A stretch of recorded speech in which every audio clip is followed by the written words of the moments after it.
వార్షికోత్సవ సంబరాలకు సరికొత్త శోభను సంతరించుకున్నాయి. ఉత్సవాలలో పాల్గొంటున్న మీ అందరికీ నా కృతజ్ఞతలు తెలియజేసుకుంటున్నాను. ముఖ్యంగా మీ యువనేత, అంటే తెలంగాణ రాష్ట్ర ముఖ్యమంత్రి యువనేత, అందరికీ ఒక ఆదర్శం, పోరాట పటిమ కల ఒక నాయకుడిని ఇవాళ తెలంగాణ ప్రజలందరూ ఆయన్ని, అంటే యువతరానికి ప్రతినిధులు, నవతరానికి నాయకులు, భావితరానికి భారతదేశపు మహాశక్తి. అంటే మనకున్నంత యువత, ఆ యువ శక్తి మరి ఏ దేశంలో కూడా లేదు. ఒకప్పుడు చైనా గురించి చెప్పుకునేవాళ్ళం. వాళ్ళేమో ఏదో ఫ్యామిలీ ప్లానింగ్ అని తగు మనదేమో పెరుగుతూ పోతుంది జనాభా. పెరుగుతూ పోతుందంటే అదొక రకంగా వరం మనకి. ఎందుకంటే యువశక్తి ఎంతో అవకాశం ఉంది మనకి.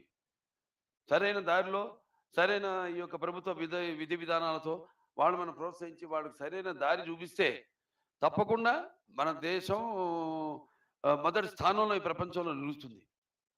చూస్తున్నాం మనం ఇప్పుడున్న ఈ అంటే ఒక రకంగా ఆనాడు మరి ఈ యొక్క రాష్ట్రం అవిభక్త ఆంధ్ర రాష్ట్రంగా ఉన్నప్పుడు ఎంతో అభివృద్ధి చెందడం, బీజం అంకుర వేయడం, ఆ తర్వాత ఈ సైబర్ సిటీ కానివ్వండి, లేకపోతే ఈ మన ఐటీ రంగం కానివ్వండి, సైదరాబాద్ సిటీ కానివ్వండి, ఇవన్నీ అభివృద్ధి చెందడం, యువకులకి మంచి అవకాశం కలగడం, ఆనాడు ఏదో డాక్టర్, ఇంజనీర్ అనే కాకుండా ఒక కొత్త ఎన్నో అవకాశాలు వాళ్ళకు కల్పించడం. దాంతో వాళ్ళు ఆర్థికంగా ఎంత పెద్ద కుటుంబం అయినా ఆ కుటుంబంలో ఒక యువకుడికి ఏ ఐటీ జాబ్ ఏదో వస్తే బ్రహ్మాండమైన మంచి జీతంతో మొత్తం కుటుంబాన్ని ఆ కుర్రాడు పోషించగల ఒక కల్పన కలిగించింది ఆనాడు.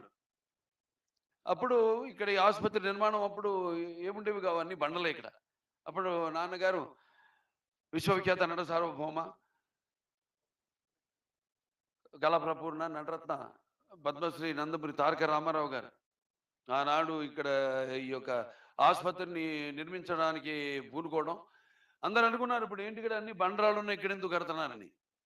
మరి వాళ్ళు చూస్తున్నాం మనం ఇవాళ దేశంలో, దేశమే కాదు ప్రపంచంలో కల్లా నంబర్ 1 ఏరియా అయింది ఇవాళ. ఇటు విస్తరిస్తూ పోతాను ఇంకా ఇటు జూబ్లీహిల్స్ నుంచి అట్లా. సో ఆయన ఒక దూరదృష్టి, ప్రతి విషయంలోనూ కూడా ఆయన దూరదృష్టి. అందుకే ఆయనకి ఆయన పేదవాడు ఆఖరి తెలిసిన అన్న కూడా ఆయనే అయ్యాడు. అలాగే ఈ యొక్క అందరికి కూడా ఈ యొక్క జీవితానికి భరోసానిచ్చిన అమ్మ ఆయనే అయ్యాడు. అలాగే ఆయనకి అండగా ఉన్న ఈ ఆడపడుచులందరికి కూడా అన్న కూడా నందమూరి తారక రామారావు గారే అయ్యారు.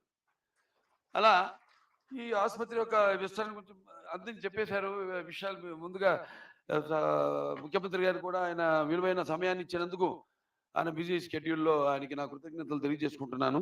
అంటే ఆయనకు కూడా ఈ ఆసుపత్రి పట్ల మొదటి నుంచి కూడా అవగాహన ఉంది. ఆయన కూడా జనరల్గా మనం ఎప్పుడు అంటుంటాం బసవతారక ఎండోమెంట్ క్యాన్సర్ హాస్పిటల్ అంటే ఇది ఒక కుటుంబం అని.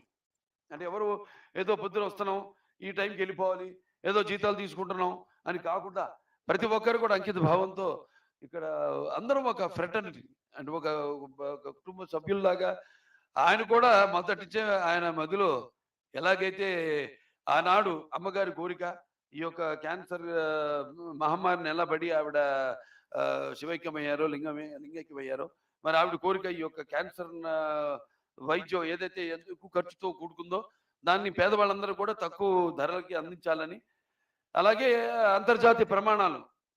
అప్పుడు వెళ్ళినప్పుడు నూరి దత్తాత్రేయుడు గారు ఉన్నారు అక్కడ అమెరికాలో.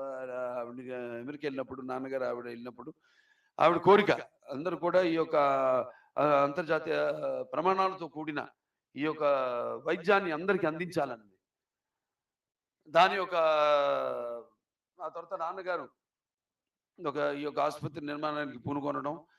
మరి ఆసుపత్రి నిర్మాణం విషయానికి వస్తే 1989లో చెప్పినట్టు ఆనాడు భూమి పూజ చేయడం జరిగింది. నూరి దత్తాత్రేయుడు గారు, అప్పుడు కోడెల శివప్రసాద్ గారు, వారందరూ కూడా ఉన్నారు. ఆ తర్వాత ఆసుపత్రి ఆర్థిక ఇబ్బందుల వల్ల, అంటే ట్రస్ట్ ఇది, దాని తర్వాత ఈ యొక్క ల్యాండ్ కొన్ని డిస్ప్యూట్స్ ఇవన్నీ మొత్తం అంతా మళ్ళీ ఎంతోమంది అటు ముఖ్యంగా తులసి పోలవరపు గారు, అలాగే మన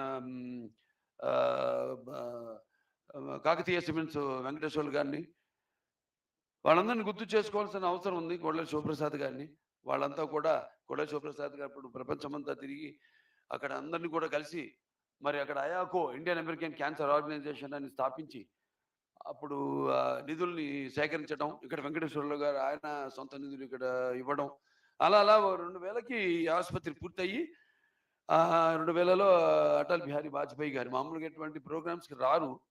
అంటే జనరల్గా ఒక గవర్నమెంట్ ఆసుపత్రి అయితే కానీ పెద్ద ఎయిమ్స్, నిమ్స్ అలాంటి ఆసుపత్రి అయితే తప్ప, కానీ ఆనాడు చంద్రబాబు నాయుడు గారు చొరవ తీసుకుని, అలాగే ఐసిఐసిఐ బ్యాంకు అప్పుడు ఒక ఫైనాన్షియల్ డిస్ట్రిక్ట్ ఏదో మీటింగ్కి వచ్చారు ఆయన చైర్మన్. వస్తే అప్పుడు జేసన్ ప్రసాద్ గారు అనుకుంటా, ఏమండి వెంకటేశ్వర్లు గారు ఒకసారి అడగండి చూడండి అంటే, అప్పుడు మనం ఎక్విప్మెంట్ కూడా ఆర్డర్ ఇచ్చాం. వాళ్ళేమో డబ్బులు ఉందే ఎక్విప్మెంట్ అన్నారు. సరే అప్పుడు వాళ్ళని అడగడం ఇమ్మీడియట్గా 6 కోట్లు వాళ్ళు లోన్ ఇవ్వడం, ఎక్విప్మెంట్ దాంతో మొదలైంది ఆసుపత్రి. తర్వాత చంద్రబాబు నాయుడు గారు చొరవ తీసుకుని ఇప్పుడు ఆంధ్ర రాష్ట్ర ముఖ్యమంత్రి నారా చంద్రబాబు నాయుడు గారు ఆనాడు చొరవ తీసుకుని స్వరాజ్జీ టాటా ట్రస్ట్ అక్కడి నుంచి 7.5 కోట్ల రూపాయలు వాళ్ళు ఇవ్వడం, దాని తర్వాత ఎంపీ ల్యాడ్స్ ఇట్లా ఇవన్నీ సమకూర్చి ఒక ఆసుపత్రిని అభివృద్ధి చేయడం జరిగింది. ఎంతోమంది నా ముందు చైర్మన్లు అందరూ కూడా, అలాగే ఎంతోమంది బోర్డు మెంబర్స్ అందరూ వారి ఇప్పుడు ఎంబీబీఎస్ పూర్తి గారు ఉన్నారు, శ్రీభరత్ గారు తండ్రి గారు, అలాగే ఎంతోమంది అందరూ కూడా వారి యొక్క సహాయ సహకారాల వల్ల ఈ ఆసుపత్రి ఈ స్థాయికి వచ్చింది.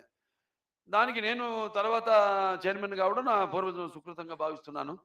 ఎందుకంటే ఒక నటనలో కానివ్వండి, అటు ప్రజాసేవలో కానీ, అంటే మొన్నే ఆయన ఇది కూడా జరిగింది, 100 సంవత్సరాలు కూడా మన శత దినోత్సవం చేసుకోవడం జరిగింది.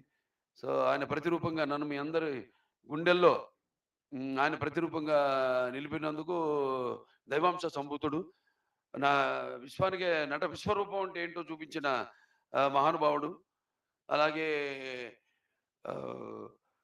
మొత్తం ఈ యొక్క నాకు ఆ తర్వాత ఈ ఆసుపత్రికి చైర్మన్ అయ్యే అవకాశం కలగడం అన్నది ఈ రకంగా ఒక హిందూపూర్ ఎమ్మెల్యేగానే కాకుండా నా హిందూపూర్ ప్రజలందరూ కూడా నాకు కృతజ్ఞతలు తెలియజేసుకుంటున్నాను. అక్కడ కూడా ఆసుపత్రిని ఎంతో అభివృద్ధి చేశాము, కార్పొరేట్ స్థాయికి తీసుకెళ్ళాము అక్కడ ఆసుపత్రిని కూడా, మామూలు గవర్నమెంట్ ఆసుపత్రిని కూడా. అలాగే ఈనాడు ఇలా ప్రజా సేవ చేసే ఈ రకంగా అటు శాసనసభ్యుడిగా ఈ అవకాశం ఇచ్చినందుకు అది నా పూర్వజన్మ సుకృతంగా భావిస్తున్నాను. సమాజ విదేవాలయం ప్రజల దేవుళ్ళు, అందులో నేను ఒక అర్చకుడిని అన్న ఎవరైతే దేవుళ్ళ కొలవబడ్డాడో ఆయనే ప్రజల దేవుళ్ళని, ఆయనకి మరి సేవ చేసే ఒక అర్చకుడిని ఒక కొత్త నిర్వచనం రాజకీయాల్లోకి తీసుకొచ్చిన ఒక పరిపక్వత, ప్రజల్లో చైతన్యం తీసుకొచ్చిన మహానుభావుడు నందమూరి తారక రామారావు. ఇవాళ ఎంతోమంది ఇవాళ డాక్టర్లు ఉన్నారు, అలాగే ఇక్కడంతా మెడికల్ నాన్ మెడికల్, అలాగే నర్సింగ్ స్టాఫ్, అలాగే దాతలు అందరి సహాయ సహకారాల వల్ల ఇవాళ నాడు ఈ ఆసుపత్రి ఈ స్థాయికి చేరుకుంది. ఎంతోమంది ముఖ్యంగా బ్యాంకర్స్కి అయితేనేమి, లేకపోతే మన ప్రైవేట్ అండ్ పబ్లిక్ సెక్టర్ ఇండస్ట్రియలిస్టులకి అయితేనేమి, మిగతా దాతలు అందరికీ, ప్రభుత్వాలకి, వాళ్ళందరికీ కూడా నా కృతజ్ఞతలు తెలియజేసుకుంటున్నాను. సో ఎక్కడికక్కడ మనం బేరుజు వేసుకుంటూ, అంటే నిమ్స్ ఉంది, లేకపోతే వేరే గవర్నమెంట్ క్యాన్సర్ హాస్పిటల్స్ ఉన్నాయి, వాటిలన్నిటితో కూడా మన ఎప్పటికప్పుడు రేట్లన్నీ కూడా కంపేర్ చేసుకుంటూ వాటికంటే తక్కువ ఉండేలా, అలాగే ఇక్కడ వైట్ కార్డ్ హోటల్స్ వచ్చే వాళ్ళందరూ కూడా కన్సెషన్స్ ఇవ్వడం, లేని వాళ్ళకు కూడా కన్సెషన్స్ ఇవ్వడం, ఉచితంగా దారిద్ర్య రేఖ దిగువ ఉన్న వాళ్ళందరూ కూడా ఉచితంగా వైద్య సేవ చేయడం జరుగుతుంది ఇక్కడ. అలాగే ఇక ముందు ఆసుపత్రి ఇంకా ముందు ముందు అంటే చూస్తున్నాం మనం ఇవాళ ఈ క్యాన్సర్ అన్న మహమ్మారి ఎలా దేశంలో, ఒకప్పుడు కార్డియాలజీ, దాని తర్వాత క్యాన్సర్ అయిన వాళ్ళు ఇవాళ దాన్ని ఈ రెండు సమతుల్యంగా వెళ్తున్నాయి సమాజంలో. ఇవాళ ఈ యొక్క రెండు రోగాలు అటువంటిది ఇన్సూరెన్స్ పెరుగుతుంది, దాని తగ్గట్టుగా ఆసుపత్రిని కూడా విస్తరణ చేయవలసిన అవసరం ఉంది. అలాగే మన ముఖ్యమంత్రి గారు రేవంత్ రెడ్డి గారిని వెళ్లి మేము కలిసాము. అడగగానే వెంటనే మాకు ఈ యొక్క విస్తరణ సహాయ సహకారాలు పూర్తిగా ఆయన అందిస్తాము అని అప్పుడే ఉత్తర్వులు కూడా జారీ చేయడం జరిగింది. దానికి అందరి మా బోర్డు తరఫున, మన ఆసుపత్రి తరఫున ఆయనకి నా కృతజ్ఞతలు తెలియజేసుకుంటున్నాను. ఇలాగే ఈ ఆసుపత్రి ఇంకా ఎంతెంతో సేవలు అందిస్తాం. తప్పకుండా మాటిస్తున్నాం. కోరుకుంటున్నాం కాదు. ఇవాళ చూస్తున్నాం మనం ఆసుపత్రి ఎంతెంత ఇవాళ ఆ నమ్మకంతోనే మనం చేస్తున్న సేవలను గుర్తించే ఇవాళ ప్రభుత్వాలు గాని అందరూ కూడా మనకి సహాయ సహకారాలు అందిస్తున్నారు. కాబట్టి అందరూ కూడా నా కృతజ్ఞతలు తెలియజేసుకుంటూ మరి తమ అమూల్యమైన ఈరోజు మరి 24 అంటే వచ్చే సంవత్సరం 25వ వార్షికోత్సవం జరుపుకుంటున్నాం. దానికి కూడా మీరు తప్పకుండా రావాలి ముఖ్య అతిథి. ఎందుకంటే ఇది ముఖ్యంగా అనుకోకుండా కాకతాళమే యాదృచ్ఛికము. మిమ్మల్ని మేము కలవడం, నేను ఎమ్మెల్యే అవ్వడం, మా శ్రీభరత్ గారు మళ్ళీ ఎంపీ అవ్వడం, మా స్టేట్‌లోనే హైయెస్ట్ మెజారిటీతో ఆయన గెలవడం. ఇదంతా కాకతీయం. అంటే మంచి ఆలోచన ఉన్నప్పుడు వైబ్రేషన్స్ అంటాం. నేను ఎక్కువ నమ్ముతాను అటన్నిటిని. ఆహ్, సో, అదే అనుకుంటా. మనందరిని ఇవాళ మనం కలపడం అంటే ఈ ఆసుపత్రి అభివృద్ధి. అభివృద్ధి అంటే సేవలందించే అవకాశం ఇంకా విస్తరించాలి. విస్తరిస్తుంది.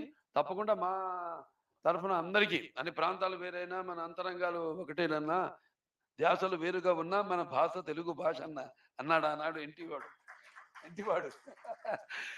అంతే అలాగే ఆంధ్రలో కూడా మన ఆసుపత్రిని అక్కడ మనం ప్రారంభించబోతున్నాం.